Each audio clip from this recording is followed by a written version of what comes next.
प्यालों में कभी जाम नहीं आता, नहीं आता। टूटे हुए प्याले में कभी जाम नहीं आता, इसके मरीजों को कभी आराम नहीं आता। अरे दिल तोड़ कर जाने वाले बेवफा सनम, इतना तो बता दे, टूटा हुआ दिल किसी का काम नहीं आता।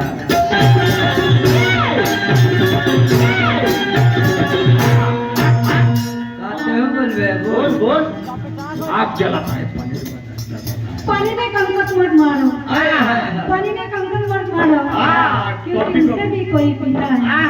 पानी में कॉफी कॉफी कह के मारो। पानी में कंकड़ मत मारो, इससे भी कोई पीता है। एक करेगा अपनी जान ऐसा भी मत गवाओ, क्योंकि आपका देखकर भी कोई पीता है।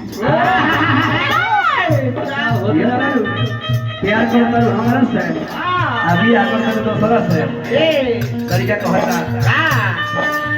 तो हर से दिल जाने बोली पचताई ले हरा का याद में आंसू बहाई ले।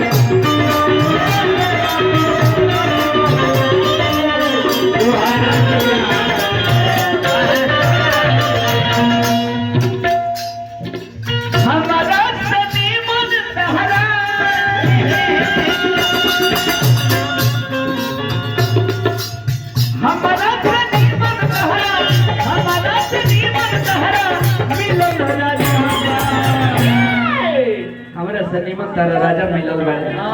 अब तू हमरा की याद थोड़ी करबो।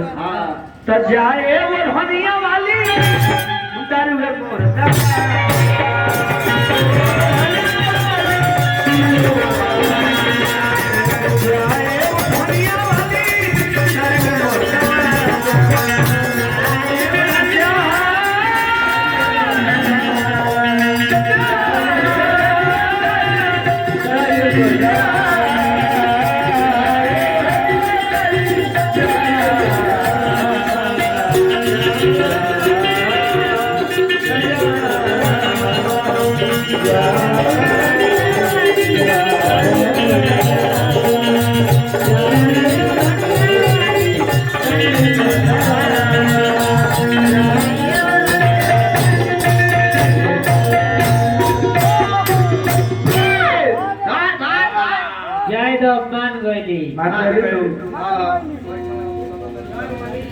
अब चलिए हमने क्या